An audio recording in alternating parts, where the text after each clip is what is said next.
ئێوارەتان باش من سامان بەشارەتیم بەرنامەی حاوپرسیارتان پێشکەش دەکەم. ئێستا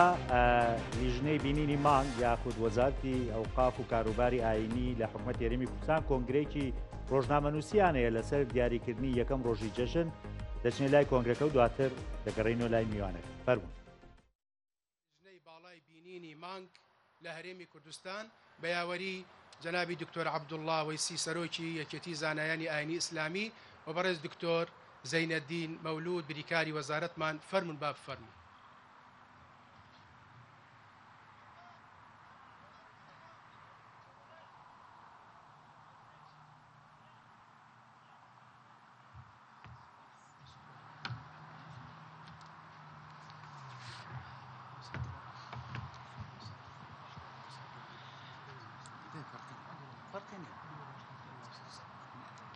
بە ناوی خودای گەورە و میهرەبان،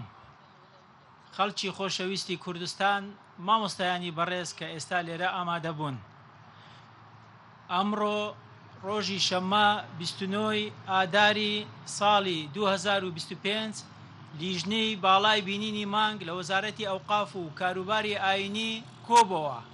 دوای هەماهەنگیکردن لەگەڵ لیژنە لاوەکچەکانمان لە سنووری پارێزگاکان و ئیدارە سەربەخۆکان و پشتبەستن بە بەڵگە شەرعیەکان و هەروەها شارەزایانی بواری فەلەکناسی ڕایدەگەینێن کە سبەینێ یەکشەممە 30 ساڵی 2025 یەکەم ڕۆژی جەژنی ڕەمەزانی پیرۆزە. پیرۆزباییەکی زۆر گەرم لە مسلمانانی جیهان و کوردستان دەکەین و هەروەها پیرۆزبایی لە کەسوکاری سەربەرزی شەهیدان و لە پێشمەرگە قارەمانەکان و پیرۆزبایی و سوپاس و دەستخۆشی لە مامۆستایانی بەڕێزی ئاینی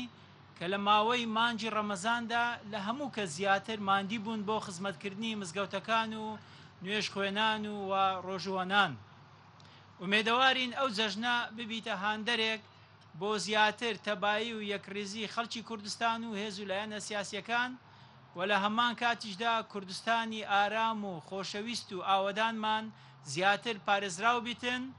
ساڵی دەستکەوتی زیاتر بی بۆ قەوارە و خەڵکی هەرێمی کوردستان. جەژنتان پیرۆز بێت، هەر لە شادی و سەرفرازی دابن. وەسەلام عەلەیکم وەڕەحمەت اللهی وبەڕەکاتوه.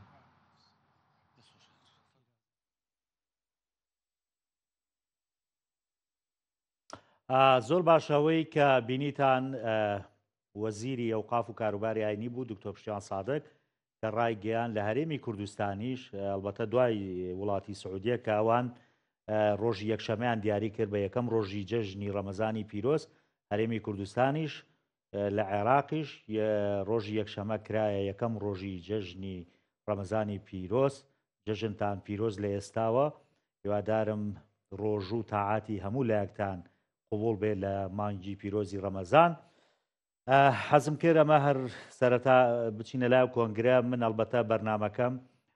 تایبەتە بە دۆخی هەرێمی کوردستان و کێشەکانی نێوان هەولێر و بەغدا و هەروەها وەک دەزانن لە ڕابردوودا هەفتەی ڕابردوو دوو جار پەرلەمانی عێراق ویستی کۆ ببێتەوە بۆ ئەوەی دەنگ بە پارێزگابوونی هەڵەبجە بدرێ، بەڵام ڕێژەی یاسایی پەرلەمان تەواو نەبوو بۆیە دەنگی پێ نەدرا. ئەمە بەشێکی گفتوگۆکانمان دەبێ. هەروە بەشێکی دیکە باس لەوە دەکەین کە ئایا ئێمە هیچ کێشە و گرفتێکمان ماوە لەگەڵ بەغدا لەسەر موچە ئەوەی کە لەم مانگەدا دیار بوو موچەی مانگی 2-3 دابش کرا، ئایا لە مانگی 4 کێشەمان بۆ دروست دەبێ یاخودەوە تا هەموو مانگێک لە کاتی خۆیدا موچە دابش دەکرێت. بۆ قسەکردنی زیاتر لەسەر ئەم تەوەرانە ئەمڕۆ میوانداری زۆر بەڕێز دکتۆر موسەنە ئەمین پەرلەمانتاری عێراق لە فراکسیۆنی یەکگرتووی ئیسلامی دەکەم کە بە شێوەیەکی ڕاستەخۆ لەگەڵم دەبێت. کاک دکتۆر سڵاو لێبێ و سەرەتا جەژنت پیرۆز. گوێ لە منە؟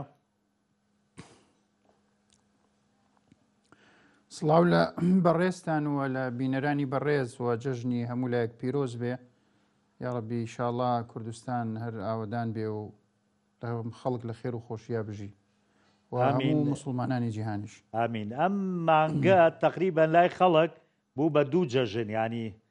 تقریبەن سوپرایز بوو بۆ خەڵک کە توانرا لە مانگێکا دوو موچە وەرگرێ. لە ماوەی 10 ساڵاوی یەکەمین جارە بەم شێوەیە موچەخۆران موچەکانی خۆیان وەرەگرن. با من پرسیارەکەم وا بێ لە جەنابێت ئایا ئەم مانگە ئەوەی کە باز دەکرێت کە سەرۆکۆزیرانی عێراق دوایە گوتوێتی لەبەر جەژن محکەمەی فیدراڵی و ئەوانەی داوایان قەید کرد. بەڵێ بەڵێ ئێستا مۆلای جەنابەت بۆ قسەکردن بەس ئەم پرسیارەکەم باوە بێ محکەمەی فیدراڵی و ئێوەش وەکو یەگرتو کە داواتان قەید کرد. ئەبێ ڕاستەکەی پێمان بڵێ باشە لە مانگی چوارە ئەم کێشەیە دروست دەبێتەوە یا خۆ نەخێریتر موچە کەوتۆتە سەر سکەی خۆی و هەموو سی مانجێک موچەخۆران هێرێمی کوردستان موچەکانیان وەرەگرن.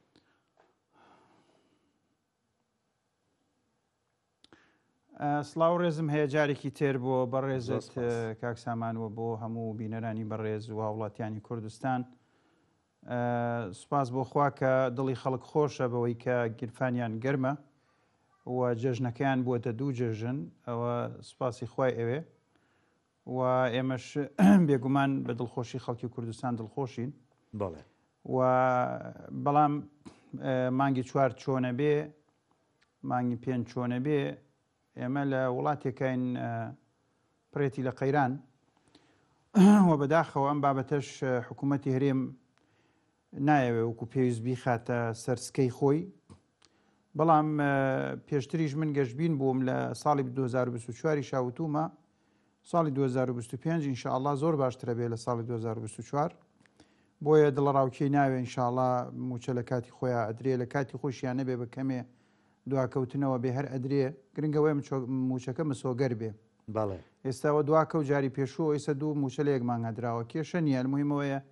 خەڵک دڵنیا بێ کە موچەکەی خۆی وەرەگرێەوە. ئەمەش دووبارەیەکەمەوە دەستکەوتی بڕیارەکەی محکەمەی فیدراڵیە کە ئێمە شانازیەکەین بەوەی کە دەست پێشخەر بوون بۆ پێشکەشکردنی ئەو داوایە و سوپاسی جارێتریش محکەمەی اتحادیەکەین کە هات بەدەم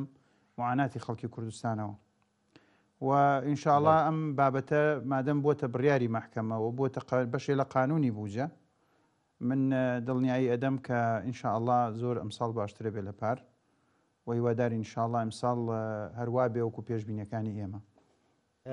دکتۆر وەڵای من بۆیە پرسیارەکەم کردوتە مانگی چوار و بۆ نمونە مانگەکانی کێش ئەلبەتە لەسەر مەبنای ئەو کێشانەی کە لە ڕابردوو دروست بوو. بۆ نمونە لە مانگی یەک بۆ نمونە 51 میلیارد داهاتی نانەوتی نێراوە بۆ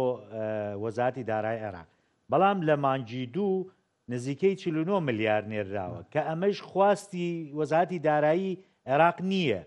چکە بەپی ئەو قسەی خۆشیان بێ ڕێکەوتنەکە وایە کە مانگانە دەبێ 80 میلیارد داهاتی نانەوتی بنێرێ. بۆیە ینی ڕەنگە ئەمە بەشێک بێ لە گرفتەکان ئیتر ئەگەر ئەوەی کە کێشەی لیست و ئەو شتانە ئەگەر نەما بێ. قسەی جەنابەت چییە لەو بارەیەوە؟ وەڵاهی جا ڕاستە فەرمووی منیش بۆیە بە دڵنیاییەوە 100% قسەم نەکرد وتم وڵاتی ئێمە پڕێتی لە کێشە و قەیران بەڵێ و ناتوانانی بە مسۆگەری هیچ شتێک ببڕێنیتەوە بە تایبەتی شتێکیش باس بێ لەدان لە ئایندە و لە غەیب خوازانێ. بەڵام ئەوەی کە عەقڵ و سەلیقەی ئێمە ئەیزانێ یاخود زانیاریەکانمانەی پێکێ ئەوەیە کە وەکو عەرزم کردی ئەم ساڵ باشترە بێ بەڵام ئایا کێشە نەماوە نەخێر کێشە ماوە. هەر بڕیارەکەی خودی محکەمەی فیدراڵی کە ئەساسە بۆ ناردنی ئەم موچەیە و لەگەڵ قانونی بووجە خۆیان باسی داهاتی تایە ئەوەی کە هەرێمی کوردستان التیزاماتی یەکەم نەوت لەگەڵ سۆمۆ لەگەڵ کۆمپانیاکانی کراو بە شەریکی نەوتی هەرێم ڕێکەوتنێ بکرێ نەوت دەست پێ بکاتەوە و داهاتی نەوتی تەسلیم بە عێراق بکرێ بالکامل و داهاتی نانەوتیش هەروەها بە پێوەی کە دەستور بڕیاریاوە دەسلیم کرێتەوە بە عێراق ئەمە التیزامی حکوومەتی هەرێمە جگە لە مەسەلەی تەوتین و بە بانکیکردنی موچەی موچەخۆرانی هەرێم بەو ستاندەرد و میعیارانەی کە محکەمەی فیدراڵی و وەزارەتی دارایی عێراق داوایەکە. بەداخەوە هەرێم ئەم التیزاماتانەی هەر هەمووی وەکو خۆی جێبەجێ نەکردووە بەڵام سەرۆکوەزیرانی عێراقیش ئەمەی نەکردووە بە کێشە و بە قەناعەتی من مادەم ئێمە بەرەو انتخاباتێکی ئایندە ئەڕۆین وە سەرۆکوەزیرانیش ئەگەری ئەوەی هەیە و ئومێدی هەیە و بۆ ئەوە ئیشەکاکە ببێتەوە بە سەرۆکوەزیران ڕەنگە لەسەر چەند ملیارێک کێشە لەگەڵ هەرێم دروست نەکا و پێداویستەکانی موچە تەرتیب بکە و هەموو جارێکیش لە ڕاستی هەندێک کێشەی فەنی هەر هەبووە لە موچە سەرۆگۆزیران بەڕێ کردو بۆی کێشەیەکی سیاسی لە بینی هەرێم و بەغدا ڕوونەدا و ئەمە کاریگەری نەبێت لەسەرەوەی کە کورد ببنەوە بە بەشێک لاوپەیمانێتیەک کە ڕەنگە بەڵێنی خولێکی تازە بۆ ئەو نوێ بکەنەوە. ئەمە خاڵێکی ئیجابی و پۆزتیفە ئێمە پشتی پێ ئەبەسین بە دەرەجەیەکی زۆر گەورە چونکە دیارەکە لە وڵاتی ئێمە کە دەستور و قانون وەکو پێویست بەرکار نییە بەرژەوەندی سیاسیەکان بەرکارە. ڕاست وان بەرژەوەندی سەرۆگۆزیران وا ئەخوازێک کە قەیران لەگەڵ کورد دروست نەکە و هەر ئەمەش وای کردووە کە هەمیشە تەوجیه بدا بە وەزارەتی دارایی لەگەڵ بوونی کۆمەڵێکەم و کوڕی بەڕێکەن. بەڵام هەرێمی کوردستان نابێت گرە و لەسەر ئەمە بکە چکە لە هەر لەحزەیەکە جەنابتان ئەزانن پەرلەمانی عێراق وەکو پەرلەمانی هەرێم نییە بێدەسڵات و کۆتوبەندکراو نییە. پەرلەمانی عێراق ئەتوانێت بە 24 سعات متمانە بسەنێتەوە لە سەرۆگۆزیرانی عێراق. بۆیە ئەمیش نابێ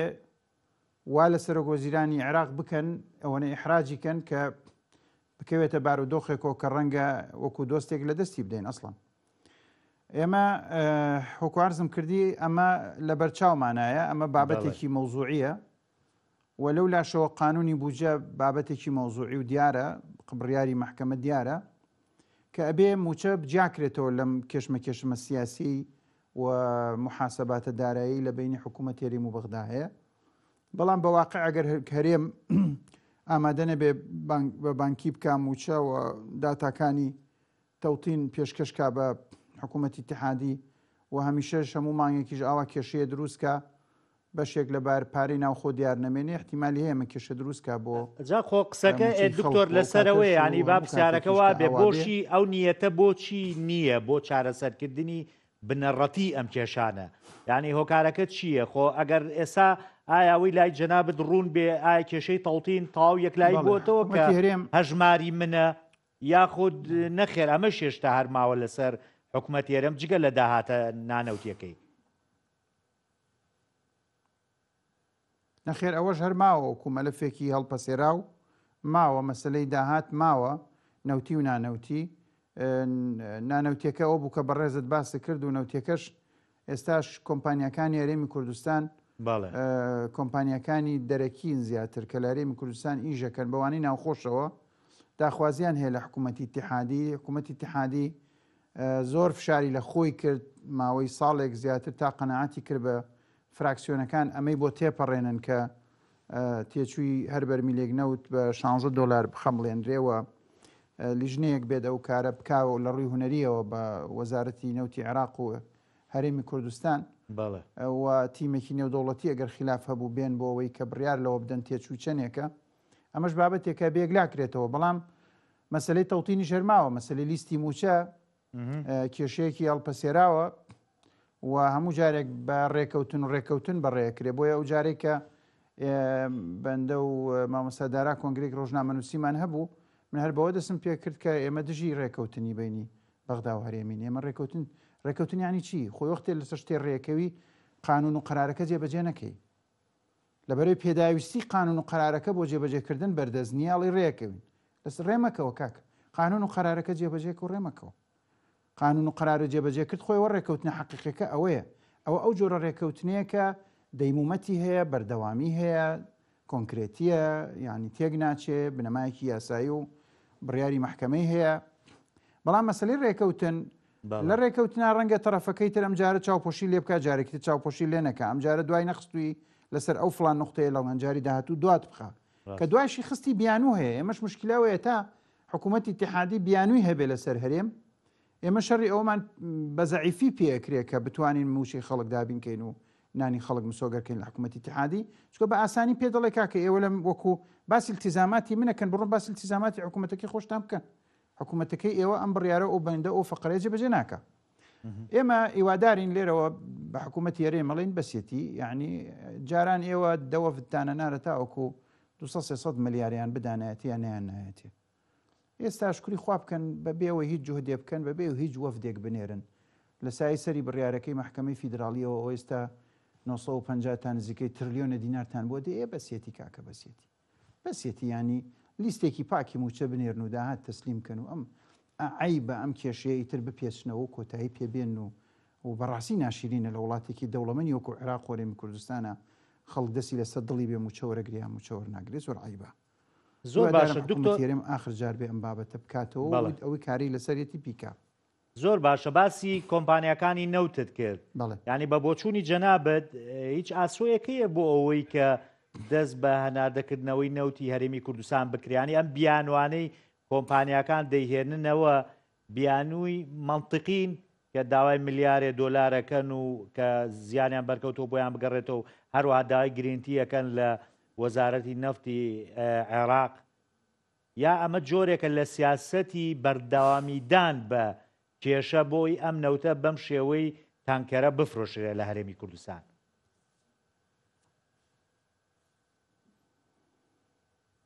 وڵی ئەگەر ڕازگۆ و دەقیق بم من لەو مەلەفە لە وردەکاری ئەو مەلەفە زۆر شارەزانیم. بەڵام ئەوەی کە ئەیزانم کۆمەڵێک گرێبەست تاڵان فرۆشی نەوتی هەرێمی پێکراوە. ئەم گرێبەستانە سروشتێکی نهێنی پێدراوە پەرلەمانی کوردستان نەبینیوە. حتا ئێستا ئەڵێن گرێبەستەکە بە جۆرێکە بێ حکوومەتی هەرێم و حکوومەت ئەو کۆمپانیانە بەس خۆیان بیبینن تەرەفی سێهم نەیبینێ تەرەفی سێهم ئێستا حکوومەتی اتحادیە بێ بەچی ئەبێ بە تەرەفی حکوومەتی هەرێم یا بە تەرەفی سێهم. یعنی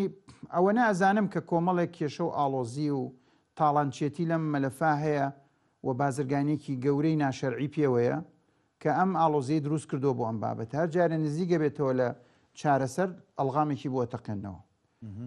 کێ سوودمەندە لەم بابەتە بێگومان کۆمەڵێک بەرپرس بەر سوودمەندن و کۆمەڵێک کۆمپانیا و ڕێنەکەوتنی حکوومەتی هەرێم و کۆمپانیاکان لەگەڵ بەغدا لەسەر ئەم مەلەفە زیانێکی گەورەی بەداهاتی گشتی و بەداهاتی هەرێمی کوردستانیش گەیاندووە و ئەم نەوتە چۆتە ناو کۆمەڵێک گرێبەستی درێژخایەنەوە کە بەڕاستی وەکووە وایەڵێن بەردێنەزان بیخاتە گۆمێ بە هەفتازانە دەرنایە ڕەنگە میژوای لێ هاتوێ ینی بە ئاسانی ئەو ئاڵۆزیانەی چارەسەر ناکرێ. بەڵام ئەو مرونەتەی کە حکوومەتی اتحادی و وەزارەتی نەوت نواندیان کە سعری تێچوو و نەقلی بەرمیلی نەوتیان گەیاندە ئاستێکی زۆر باڵاکە بەڕاستی بە زەحمەت لە پەرلەمانە تێپەڕی. معارەزی زۆر بوو کە بڕوایان بەوە نەبوو کە تێچووی نەوت لێرە ئەوەندە بێ یا بەو شێوەیە مامەڵەی لەگەڵا بکرێ. بەڵام دەرەنجام تێپەڕی و ئەوە خۆشبەختانە دەستکەوتێ بوو بۆ ئەوەی ئێمە دڵنیابین لەوەی کە موچە و بژێوی خەڵک زیاتر و باشتر دابینە بێ. بەڵام ئەم مەلەفێکی ئاڵۆزە و بە ئاسانی ڕەنگە نەگاتە منزڵگایەکی باش بەڵام سەرنگاوی جددی دەستی پێکردووە و فشارەکانی حکوومەتی اتحادی زۆری هێناوە بۆ حکوومەتی هەرێم و بۆ کۆمپانیەکان کە ئەبێ ڕێکەوتنیە بکرێ ببێتە مایی گێڕانەوەی جارێکی تری ئەو نەوتە بۆ هەناردەکردنی دەرەکی و ئەوەش بێگومانە بێتە داهاتێکی گرنگ بۆ ئابووری عێراق و هەرێمی کوردستان. زۆر باشە ئەگەر بێمە سەر مەوزوعی تەوەری بە پارێزگابوونی هەڵەبجە من ئێساش لەو کاتێک کە نیساب تەواو نەبوو شتێکی تۆم بەرچاوکە و نازام تا چەندێک ڕاستە دەڵێیت خەتای پارتیە پارتی نایەوێت بۆ نمونە پارێزگای هەڵەبجە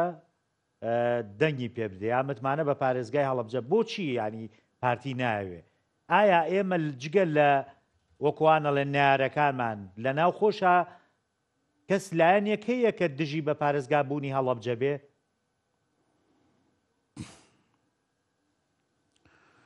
ئەمڕۆیەکێ لەو مامۆستا بە ڕێزانەی ئێمە کە لە خولی سێمی پەرلەمان ئەندام بوو لە پەرلەمان من ئەم بۆ قسانم کردەوە جارێکی تر وتم ئەم دوو حیزبە سەراعاتی بینی ئەم دوو حیزبە و بەداخەوە ڕقەبەرایەتی کردنیان لەگەڵ یەکتری وای کردو هەموو شتێک لەم کوردستانە زایع ببێ بە هەڵەبجەشەوە کە تا ئێستا زایع ئینشاءڵڵا ئومێدەوارم زایع نەبێەوە بە ئەنجام بگاوە منم قسانش بەشێکی زۆری بۆ ناکەم ئێستا ڕقی بینی ئەم دوو حیزبە هەڵبەمەوە یاخود مەسەڵەن سەرکۆنەی حیزبێک بکەم بۆ ئەوە هەڵیەدەمەوە ئەم بابەتەوە باسیەکەم کە بە دەردی کەرکووکی نەبن و بۆ ئەوەی ئەیکەم کە ئێستا هێشتا تا کات ماوە فەرموو با من ڕازگۆ دەرنەچم و ئەوان بێن شەڕ بۆ ئەو بابەتە بکەن لە بەغدا هەردوو حیزب و بە تایبەتیش پارتی با ئەو شتە سەر بگرێ و دەنگی پێ بدرێ و با من ڕازگۆ دەرنەچم یا ڕەبی من هەڵە بم ئەوان لەو بابەتە بێعیب بن و هەوڵێکی جدیان دابێ بەڵام ئەو بەڕێزی کە من بۆم باس کرد زانیاریەکی وتی وڵی دکتۆر قسەکە زۆر ڕاستە بەخوا کاتی خۆشی لە خولی سێمی پەرلەمان گفتوگۆیەکمان کردو لەگەڵ فڵان بەڕێزی بەرپرسێکی زۆر دیاری گەورەی کوردیانی کە هەر لەو دوو حیزبە طبعاً حەز ناکەم ناوەکانیان بڵێم لەبەرەوەی مەجلیسەکە تایبەت بووە مەش باسی نوجی مێنەکاتەوە بەڵام بەرحاڵ وتی من وتم باشە خۆ ئێستا فرسەتە ئەوەی کێشەی هەیە لەگەڵ مادەی 140 زیاتر سونەکانن ئێستا بێدەسڵاتن کورد و شیعە هاوپەیمانن شیعەکان هەستیارێکی گەوریان ئێستا بەرامبەر بە مەسئلەیە نییە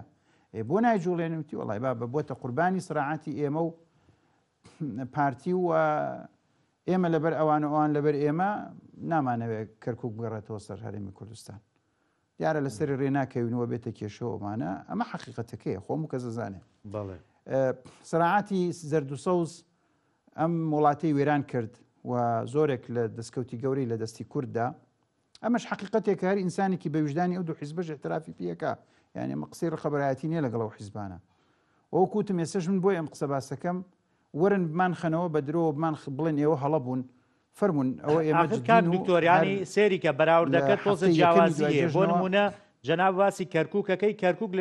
لە دەروی دەسەڵاتی حکومەت یاریمی کوردستانە بەڵام خۆ هەڵەبجە لە ناو دەسەڵاتی حکومەت یاریمی کوردستانە ینی بۆچی ئەکرێ دژادی بکرێ واللهی خۆ ئێستا هیچ ئیدعایەک ئەکرێسە من ئەم قسەیە بکەم هیچ بەڵگەیەکم نەبێ من ویستمەوە قسە بکەم ینی ئەوان لە نیسابەکەیان لە ناوەڵی پەرلەمانە فراکسیۆنی پارتی ئامادە بوو یا ئەوانیش بەشێک بوون لەوانەی کە ئامادە نەبن نا فراکسیۆنی پەرلەمان ئامادە بوو هی پارتی و هی هەموو حیزبەکان و با من وازەحیش بم من لێرە باسی فراکسیۆنەکان ناکەم وەکو ئەندامانی هاوڕێکانم لە پەرلەمان و باسی ڕەنگە جێگری سەرۆکی پەرلەمانیش ناکەم کە دەستکەوتێکی شەخصیە بۆ ئەو و بۆ تەواوی فراکسیۆنە کوردستانیەکان کە لەم خولەی ئێمە ئەندامی پەرلەمانین هەڵەبجەیەک لاکەینەوە وەکو چدەوی وزارەکانی کەرکووکمان یەکلا کردەوە بەڵام ئەو بەڕێزانە تەمسیلی ئیرادەی تەواوی حیزبەکە ناکەن تەمسیلی ئیرادەی حیزبەکەکەن لەگەڵ خۆیان حیزبەکەش هیچ حیزبێکی کوردستانی ئێستا نایەتە سەرخەت بڵێ وەڵام من ڕازی نیم هەڵەبجە بێ بە پارێزگا باش ئەگەر 100 پلانی بۆ ئەمەش هەبێ هیچ حیزبەکەی اعترافمە بکا و خۆی لە بەرچاوی شەقامی کوردستانی بشکێنێ بەڵام خۆ بۆ زایعبوونی کەرکووک هیچ کەس نەهاتە سەرخەت و کە بڵێ وەڵام من نامەوێت کەرکووک بەڕێتەوە سەر کوردستان لە بەرەوەی فڵان حزب زۆری نییە یا من ئەوواکەم بەرامبەر بە کەرکووک بەس بە فعلی کردارەکانیان چی پێوتین کردارەکانی برادرانی پارتیوەکێتی وای کرد کە کەرکووک زایع ببێ کێ بەرپرسیارە و کێ خیانەتی کرد و کێ چاکی کرد و میسم ئەم حکایەت و محکەمەی بە من هەڵ نادرێتەوە بەڵام یەک شتەیە کە هەمومان لەسەری کۆکین بەدەر لە ئەسباب سراعی بینی ئەم دوو حیزبە کەرکووک بوو بە قوربانی سراعی بینی ئەم دوو حیزبە و دەیان قەزیە تریش بووە بە قوربانی حتا موچەیە میلەتە بووە بە قوربانی ئەوە ئازادی لە وڵاتە دیموکراسێتی حەقیقی ئیفلێجبوونی پەرلەمان کارابوونی پەرلەمان هەموو شتێک لەم وڵاتە چونکە ئەم دوو حیزبە دەسڵاتدارن و دوو زۆنیان بەدەستەوەیە چاکە و خراپەی ئەم میلەتە لەسەر ئەوان حسێبە و سەرنەکەوتنی هەر پرۆژەیەکیشی سەوەکو هەڵەبجە هە لەسەر ئەوان حسێبە ئەگەر ئەوان هەن و باشە ئێمە 100 ملیارمان داوا کردایە لە بەغادەوە دەچوو بۆ بەغدا ئەی پێم ناڵی بۆ لە کاتێکا قەرارە ئەمڕۆ دەنگ بۆ هەڵەبجە بدرێ کەس نایە بۆ بەغدا لە سەرکردایەتی ئەم دوو حیزبە ینی من لە قسەکانی جەناب تاوا تێگەشتم کە ئەمە پێشوەکتەڕێکەوتنی سیاسی بۆ نەکراوە تاوەکو دەنگ لەسەر ئەم پرۆژه یاسا بدرێ کاک سامانگیان ئێمە لە سەرۆکی پەرلەمانمان بیستووە من خۆم لە وەزیرێکی ئیتحادیم بیستووە من خۆم کەمپینم کردو بۆ ئەم مەوزوعە سەرۆکی فراکسیۆنێکی گەورەی عەرەبی پێی وتووم لە هەر سێکیان ئەڵێن کوردەکان لە بینی خۆتانە ڕێک نین لەسەر ئەم مەوزوعە باشە تۆ ئیعلامی بە و تۆ لە جاتی من قسە بکە تۆ لە جاتی من بی ئەڵەی چی خۆ ئێمە و نەوەی نوێ و کۆمەڵ ئیسلامی نین باشە من لەم قسانە چۆن تێبگەم میسە لەوانەیە کابراڵێ فەرموو من لە دەسەر چاوە ئەم زانیاریانم بۆ هاتووە بە خۆم وتراوە بە خۆم یعنی منیە وڵا ئەڵێن وایوت ئەڵێن نییە بە منی وتۆ توێتی کاکە تۆ کەمپی ناکەی بۆ ئەم مەوزوعە بڕۆن لە ناو خۆتانەوەزاکە چاکن هەندێکتان زۆر دڵگەرم نین بۆ ئەم مەوزوعە باشە من لە خولی پێشووی پەرلەمان من مقترح قانونێکی هەر ئەمەی کە ئێستا سوودانی بەڕێ سوودانی بە ناوی مەشروع قانون نردوێتی بۆ پەرلەمان من بە مقترح قانون بردم بۆ پەرلەمان لە ساڵی کۆتایی خولی پێشوو بەڵێ 2 مانگ لەگەڵ حەلبوسی خەریک بووم تاوەکو حەلبوسی ئیمزای کرد و ڕازی بوو کە بخرێتە سیاقی تەشریعی لە دوای ئەوە من 2 جار چوومە لیژنەی قانونی لە پەرلەمان بەڵێ ژمارەیەک ئەندامی کوردی تیا بوو سەرۆکی لیژنەکەش کورد بوو مناقەشەی لەگەڵەکەم بەڕێز حەلبوسی موافقەی کردو فەرموو بیخەنە سیاقی تەشریعیەوە ڕای خۆتان لەسەری بڵێن بە 2 جاریش لەگەڵ هەموو لیژنەکە کۆبوومەوە ئێسش سەرۆکی لیژنەکە ڕازی نەبوو بیخاتە ناو سیاقی تەشریعی بە بیانوی ئەوەی ئەمە قانونی ناوێ و ئەمە مادەی 140 دەستورە و ئەمە ئێمە لە موازنە دەنگمان ئاواداوە و ئێمە کتابێکەکەین بۆ سەرۆکوەزیران خۆی بیکا بە پارێزگا ئێوتم برای بەڕێزم نابێ بە پارێزگا بە کتابی سەرۆکوەزیران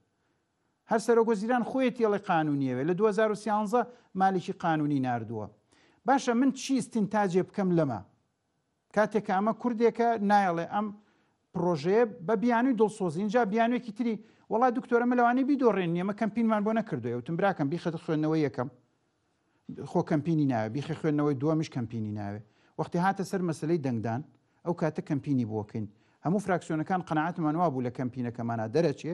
ئەخێنە دەنگدان ئەگینا هەر با لەجێ خۆی بمێنێتەوە هۆ زەرەری چییە حیزەرێکی نیە ڕووکو ئێستا چۆن 2 خوێندنەوەی بۆ کراوە ئەگەر ئەم خولەی پەرلەمان تەواو ببێ و ئەو دەنگدانە نەکرێ ئەم مەوزوعە چێتەوە سەر نقطەی سەفر ئەو ڕێز و زەرا تازەی کە دێ بۆ عێراق ئەو کاتە ئەویش ئەگەر ڕازی بوو ئەم قانونە بمێنێتەوە لە پەرلەمانە و تەشریع بکرێ ئەگینا ئەتوانێت سەحبی کاتەوە بچینەوە سەر نقطەی سەفر ئەی باشە ئەم بەڕێزە بۆ وای نەکرد من پەیامێکم وەرگرت لە کۆی ئەمانەی کە بۆت باسەکەم بۆی برادرانی پارتی و غیری پارتی وا تێنەگەن من تۆمە دەبەخشمەوە شەڕەکەم لەگەڵ ئەمانە ئەم معتەیاتە لە بەردەست منا هەیە من لەمانە چی تێبگەم باشە من ئێستا تۆمەتێک ناڵێم باشە ئێستا من وتم ئەمە قەناعەتی منە کە ئەم مەوزوعە بووەتە قوربانی بەعزێ سرعاتی سیاسی و مەصالحی حزبی باشە ئێستا کات ماوە من داواکەم لێرەوە لە بەڕێستان عفوان لە ڕێک کەناڵەکەی بەڕێستانەوە داواکەم لە بەڕێز سەرۆکی حکوومەت و سەرۆکی هەرێم و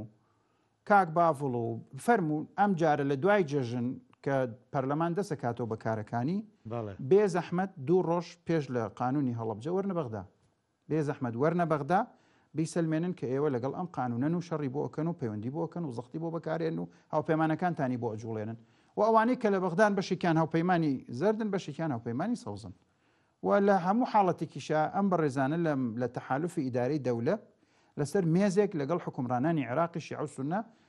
مانگانە و هەفتانە کۆبنەوە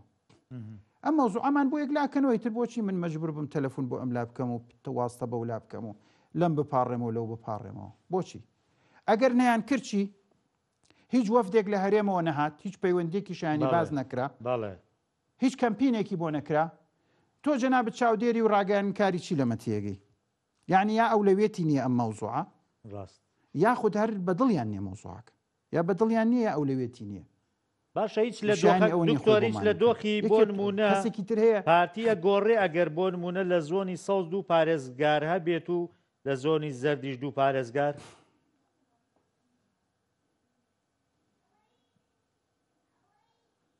وڵی هیچە گۆڕێ هیچ ناگۆڕێ ڕۆژە برایەک لەو پەرلەمانتارانەی برانی پارتی و بۆ ئەو بۆ ئەماندەی بە شەڕ لەگەڵ یەکێتی لەم وەختاوت مەڵی ناتانم بە شەڕ ئێوە ژەوە نەغەشیم نین لەسەر قسەی من شەڕ بکەن خۆتان مەساڵحی خۆتان باشە زان و هەموو قەزیەکان لە لای خۆتان ڕوونە بەخوا من بۆ پێتان ئەڵێم وەرن کوردایەتی بکەن باواز لەم حیزبایەتی بێنین لە بەغام پرۆسەیە سەرخەین ئەمە دەستکەوتێکە بۆ نەتەوەی کورد هەتا ڕۆژی قیامەت ئەم پارێزگا بێ ئەوتری ئەمە بۆ پارێزگایەکە شارێکی بچووکە لەسەر سنوورە هیچ بوعدێکی استراتیژی شایانی باسی نییە ئەڵێن لەبەر جینۆسایدی نەتەوەیەک لێرە کراوە ئەمە ئەبێتە مۆرکێک ئەبێتە سمبولێک ئەبێتە دەستکەوتێکی نەتەوەی بۆ نەتەوەی کورد هەموو لە هەموو پارچەکانی کوردستان تکاتان لێ یەکەم ئەمە با نەکەینە مەسلەی ئەوە منیش ئێستا بۆت پێتان ناڵێم کە برینتان بکولێنمەوە و نازانم بە شەڕتان بدەم ئێوە ژەوە خەشیم نین لەسەر من شەڕ بکەن بەڵام بەرحاڵ وەرن با بەیەکەوە کەمپینێکی بەهێزی بۆ بکەین ئەم پرۆسەیە سەرکرد ئەگەر نەیان کرد من ئێستا دووبارە یەکەمەوە یا ئەم مەوزوعە یا نایەنەوێ یا ئەولەوێت و گرنگی نیە نایەنەوێ ئیتر خۆ بۆچی و کەمپینی بۆ ناکەنیانی یا پیان وایە وەڵام سۆگەرە تێپەڕێ وەڵام سۆگەر نیە تێپەڕێ ئەوە چەندێکە ساڵ و نیوێکە چەندێکە انتخاباتی ئەنجومەنی پارێزگاکان تەواو بووە و حەلبوسی وعدی پێیان کە دوای ئەو بەجماع بۆمان تێپەڕێنێ تێشی نەپەڕان و ئێستاش دوور نییە مساومەمان پێ بکەن لەسەر قانونی حەشدی شعبی کە ئێستا یەکێ لە هۆکارەکانی ڕاگررتنی ئەم قانونە بریتە لەوەی کە قانونی حەشدی شعبیان هێناوە بۆ پەرلەمان هەمواریکەن و قانونەکەی پێشووی حەشدی شعبی ئڵغا بکەن و ئەمەش وای کردو هەندێک لە فراکسیۆنەکان لەبەر ئەم قانونە نایەنە ژوورەوە و داوای سەحبی قانونەکەکەن و هەندێکشیان بەبێ ئەم قانونە نایەنە ژوورەوە باشەمە پارێزگای هەڵەبجان بۆ ینی لکانوە بەم قانونەی حەشدی شعبیەوە نیان کلکاندوە ئێستا بەواقع لکاوە پێەوە بۆ لەبەرەوەی ئەسڵەن نیسابی کۆبوونەوەکانی پەرلەمان تەواو نابێ بە بۆنێ قانونی حەشدی شعبیەوە ئۆتۆماتیکی کە مادەم نیسابی پەرلەمان تەواو نەبوو تۆش پێویستی نسبە نیسابە یەکەم بۆ گرێدانی دانیشتەکە نیسابتەوێت دووەم بۆ تەسویت نیسابتەوێت ئەبێ پەنجازایدێکی پەرلەمان حاضر بن اینجا جەلسە ئەکرێ و ئەبێ لە کاتی دەنگدان لەسەر قانونەکەشا پەنجازایدیەکەکە بمێنەوە لە ناو پەرلەمانە هۆڵەکە جێنێڵن ئەم دوو نیسابە پێویستی بۆیە کە کۆبوونەوە بکرێ و نیساب هەبێ کە نیساب بۆ نییە وەڵی نیساب لەبەرم قانونە نیە هەندێک ئەیانەوێت حەشت بکەنە کیانێکی تری گەورەی موازی دەوڵەتێک لە ناو دەوڵەتی عێراق و وەزارەتێکی گەورەتر لە وەزارەتی بەرگری لە ناو وەزارەت ناو عێراق و هەندێکی تریش نایانەوێت ئەمە ببێ و زەختی نێو دەوڵەتیش هەیە و دەرەنجام جەلسەکانی پەرلەمان شکستی هێناوە کە شکستی جەلسەش نەبووی تر تۆ لە ناو جەلسە ئەتوانی هەڵەبجە بکەی بە پارێزگا و دەنگی لەسەر بدەی کە جەلسە نەبوو دەنگ لەسەر چیە دەی ئەمە کێشەکەیە بەڵام ئایا ڕۆڵی ئێمە خۆ پێش لەوەی ئەم قانونە هەبێ بۆ کورد کەمپینێکی بۆ ئەم بابەتە نەکرد خۆ چەندین لەوەچە 15-20 دانیشتنی پێشتر بەڕێکرا و ئەکران لە زمانی ئەو دانیشتانە بێ چ بەوەی سەرۆکایەتی پەرلەمان بیخاتە ئەجەندای دانیشتنەکانەوە چی بەوەی کە ئێمە بە 50 ئیمزا فەرزیکەین لەسەر سەرۆکایەتی پەرلەمان ئەبێ بخرێتە ئەجێنداوە خراشە ئەجێنداوە دووسێ جار دەرهێنرا دەرەهێنرا معنایە معارەزەیەکەیە ئەم معارەزە ئەبێ دیاریکەی سەرچاوەکەی کوێیە هاوپەیمانەکانیان یا پارتین یا یەکێتین بێن قەناعەتیان پێ بکەن ئەمە ڕوونادا کە ئەمە ڕوونادا تۆ هەستەکەی ئەمە یا ئەوەیە یا هەندێکی تریش لەو بابەتانە بەڕێزان مەسەن من نامەوێسە بەهار بێنمە چۆک و بڵم دانیشتن بکرێ هینە هەمووشت تەواو و خەمتان نەبێ و با کورد دڵی لەسەر هین بێ و هەر دانیشتن بکرێ ئەم بابەتە تێپەڕە منیش گومانم وایە دانیشتن بکرێ بەو بە ڕێژەیەکی یاسایی باش معارەزەیەکی شایانی باسی گەورە ڕەنگە دروست نەبێ بۆ ئەم بابەتە بەس ئەمە مانای وانیە ئێمە پشتیوانی لێ بکەینەوە و بەهار بێنی نەچۆک و کێ ئەڵێ وایە کێ ئەڵێ لە تەسویتان ناکەوێ من بۆیە سوتاوم بە بابەتەکەەوە و نامەوێ بەهار بێنمە چۆک و ئەمەوێ ترس بخەمە بەردەم پارتی وێکێتی نەکار ترس بەڵکو تۆمەت و بەرپرسیارەتیش تا ئەو حەددا تەنها لە بەرەوەی هۆشیاریان کەمەوە وەرن کاکە ئەگەر ڕازگۆن لەگەڵ ئەم بابەتە وەرن کەمپینی بۆ بکەن وەرن فشاری بۆ بکەن ئەگەر ئەولەوێتی هەیە وەرن شەڕی بۆ بکەن ئەگەر نیشێتی وازەح بن لەگەڵ خەڵک بڵێن نامانەوە تەواوی تر بەس کات ئێوە کۆنگرێکی ڕۆژنامە نووسیتان بەست باستان لەوە کرد کە بایکۆتی دانیشتەکانی پەرلەمانەکەن ئەمە بێتە کارتی فشار بۆ بەرامبەر بە فراکسیۆنەکانی کە یا تەنها وەکو ئاگادارکردنەوە قسانەی بەڕێز کاک شاخەوانە کاک بەڕێزکە ئەو قسانەی بەڕێز کاک شاخەوانە یعنی من نازانم بزەبت مەبەستی چی بوو یعنی ئێمە هەر دانیشتنی هەڵەبجەیتیانە بێ ناچینە ژوورەوە جا ئەوە ڕێگاکی تەندروستە مەسەلەن ئێمە نازانم ئەوەی ترەوە بێ مناقەشەی بکەین بەڵام ئەو وەکو ئەندامێکی سەرۆکایەتی پەرلەمان ئەتوانێ ڤیتۆی هەبێ لەسەر بابەتەکانە خرێتە ناو پەرلەمان ئێمەش ئەتوانین هەڵوێستمان هەبێ ئێمەش ئەتوانین ئەم شەڕ بۆ ئەم بابەتە بکەین بەڵام یعنی بالمناسبە کە ئەو ڕۆژەی کە نیساب نەبوو لە شەوەکەیە من هەندێک نامەم دا بەزان کە گلەیم کرد لە فراکسیۆنەکان کە ئێمە پلانمان نییە لە گروپی واتساپ هەیە تایبەتە بە فراکسیۆنە کوردستانیەکان گلەیم کرد کە ئێمە بۆ پلانمان نییە بۆ هەڵمەتێکمان نییە بۆ کاریا و بەشمان نییە بۆ ژوورێکی عملیاتمان نییە بە نمونە وەزیرەکانی کورد بانکەین بڵین وەرن ئەم ڕۆژە لەگەڵ ئێمە 2 ساعات دانیشن تەلەفۆنێ بکەن پەیوەندی بکەن کاکە هیچ وەزیرێکی کورد نییە ئیشی سەدان سیاسی و فراکسیۆن و کوتلە و ڕئیس حیزبی ئەم وڵاتەی بەڕێ نەکرد بێ بە مجاملات و بە ئەوە یعنی و من نەمڕخننیە بڵێم لیان بەگرم ئەڵێم یانی وشەکە وایە داواکاریەکیە لە چوارچێوەی یاساجی ئەبێتەوە ئەمی چاوپۆشیێکی لێکا بۆی بەڕێەکە. ئەی باشە ئەم وەزیرە کوردانە ئیشی دەیان پەرلەمانتار و فراکسیۆنیان کردووە ئێکاتێوە نییە لەم پەرلەمان و فراکسیۆنە تەلەفۆنێکی بۆ بک بڵێ کاکەم ڕۆ من سەڵتی تۆم ئەوێ و ئەشزانێ کە ئەم فراکسیۆن و کوت لە هەر سبەینێ ئیشی بە وەزیرە بێ بۆیە وەزیرانە توانن لۆبی بکەن. منوتم بۆ دیارین ئەبێ لێرە بن لەگەڵ ئێمە ژوورێکی عملیاتمانە بێستا هەر قانونێکی گرنگ لەو پەرلەمانە تایبەت بێ بە سونە و بە شیعە ڕئیسی حیزبەکان دێن بۆ پەرلەمان هەر دێنە ناو ئەو کافتریایی کە نابێ غێری پەرلەمانتار لەوێ دانیشێ. خۆ من لێ منیان ساڵە لێم بە چای خۆم بینی و من دەجاریش دێن هەر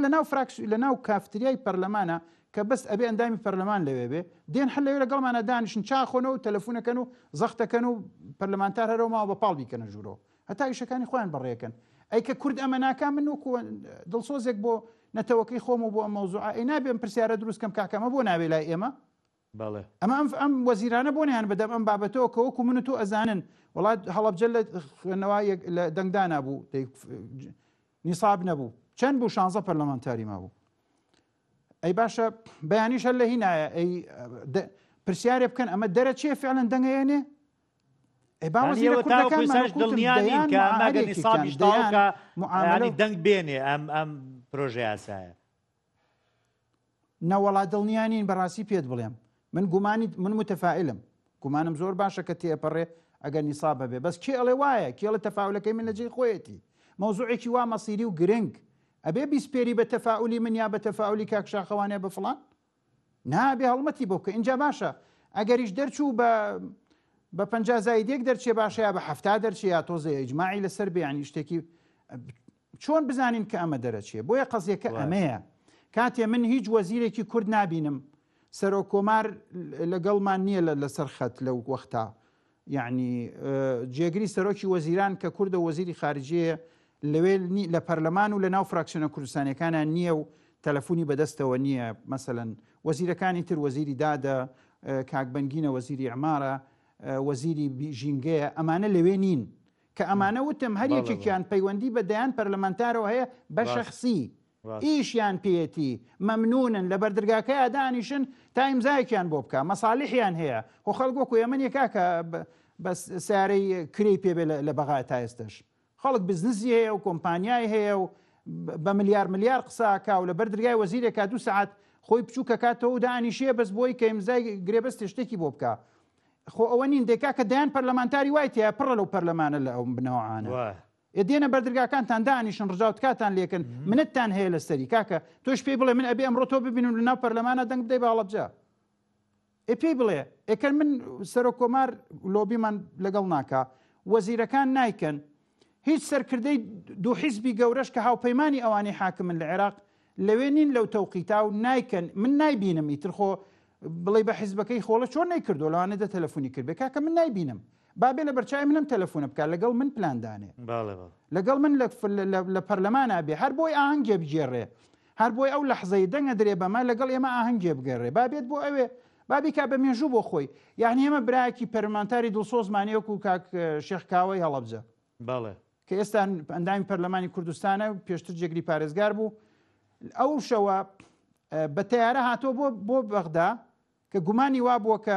نیساب ئەبێ ڕەنگە دەنگ بدرێ بە هەڵەبجە ئەم شەو لەگەڵ ئێمە کە نەیش ڕێگەشیان ناوەتە بێنن بێتە ناو هۆڵی پەرلەمان یاخۆت حتا بێتە ناو کافتریاکەشەوە لە ژوورەکەی ئێمە دانیشتۆ چاوەڕێ کردو بە تەلەفۆن لەگەڵ ئێمە بۆ کەی هەڵەبجە بێ بە پارێزگا لەم لەحزە تاریخی و خۆشیە بەشدار بێ سعات 12 شەو لەبەرەوەی باری تەندروستی مناڵەکەی جێگیرنیە سعات 12 شەو یەکی شەو 12 بوو 12 بەخوا بیرم نێ بەس دوای 12 شەو بوو من بردوومەتە گەراجی سلێمانی لەوێەوە سواری تەکسیەک بوو بێتەوە بۆ هەڵەبجە لەبەر خاتی تەندروستی مناڵەکەی لەوانەیە سعات 6 و 7 بەیانی گەشت بێتەوە بۆی لەم لەحزەیە الموجود بێعلەقل بە دەعمێکی معنەوی لەگەڵ ئێمە بێ بە دوعای لەگەڵمان بێ ئەی باشە ئەمە هەستی بەرپرسیارەتی ئەوە کە مناڵێکی نەخۆشی لە ماڵەوە جێهێشتۆ خێزانیشی نەخۆشە بەم وەزعەوە دێت ئەو هەموو ڕێگەی ئەبڕێ شەویش لەوێ ناخەوێ بە شەویشا مەجبورە بێ بگڕێتەوە ئەیمە نابێ ئەمە لە بەرپرسەکانی کوردیش ببینم بۆ پەرلەمانتارێکی گرتووە توانێ بکە بۆ ناتوانن ئەوانی تر بێن لەو کاتە هەر بۆ خۆشی بۆ شیرینی خواردنەوەیەکی ئەو لەحزەیە لەگەڵمان بن بۆ ناکرێ من ئێستاش ئەرز دەکەم ئێستاش قسەکەم زۆر ڕوونە ئەگەر جارێکی تر لە دوای دانیشتەکانی جەژن پەرلەمان کەوتەوە کار و ئەم بابەتە چۆ ناو ئەجێندا و سەرکردەکانی کورد و وەزیرەکانمان نەبینی لە پەرلەمان لەگەڵ ئێمە ئەوە دڵنیا بە قسەکەی من ڕاست بوو. من زۆر سپاسی جەناب دەکەم دکتۆر موسە نامی هیواداریشم ڕاز نەبێت هیوادارم من هەڵە بم وەڵا هیوادارین هەموو لە جوود بکەن فعلا قسەکەی جەنابتە کە پارێزگای هەڵەبجە گرنگە ببێ بە پارێزگا ینی ئەوە بۆ هەموو لایەک دەستکەوتەوە بۆ هەموو لایەک گرنگە من زۆر سپاس دەکەم کە بەشدا بووی لە بۆ نەتەوەی کورد مهمە نەک تەنها بۆ هەرێمی کوردستان بەتەشی سپاس دەکەم و دووبارە جەژنیش پیرۆز بێ زۆر خۆشحاڵ بووم کە ئامادە بووی زۆر سپاس زۆر سپاس بۆ ئێوەش کە تاوە کوێستا بینەری بەرنامەی حەوت پرسیار بن بەخواتان ئەسپێرم هەر لە خۆشییان